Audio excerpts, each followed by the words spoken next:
Live করতে আসার আগে কি পরিমাণে যুদ্ধ করে যে রেডি হয়েছি সেটাই শেয়ার করব।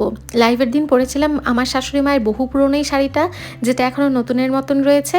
কৃষ্ণর সাথে খানিকটা খুনসুটি করে কয়েকটা মাত্র প্রোডাক্ট দিয়ে রেডি হবো, এটাই ডিসাইড করেছিলাম। তো কোনো ফাউন্ডেশন কনসিলার না, শুধুমাত্র কম্প্যাক্ট ইউজ করেছিলাম পুরো ফেসে। আর একটা লিপস্টিক যেটা ফুশিয়া পিঙ্ক কালারের, সেটাই একটুখানি ব্লাশ হিসেবে লাগিয়ে নিয়েছিলাম। তারপর ওটাকে ভালো করে ব্লেন্ড করে কৃষ্ণ সোনা চলে এসেছিলো আমার কোলে। আসলে সাজাগোজা দেখতে ভীষণ পছন্দ করে, তাই যখনই আমি রেডি হই ও আমার কোলে চেপে বসে।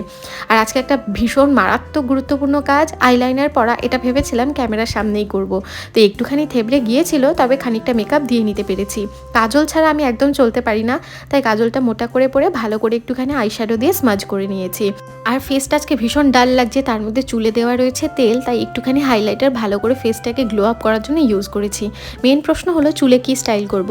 লাস্টে এই খোপাটাই বেঁধে নিতে পেরেছি, আর একটুখানি ব্যাংকস বের করে নিয়ে এই নেকলেসটা পরে চলে এসেছিলাম লাইভে।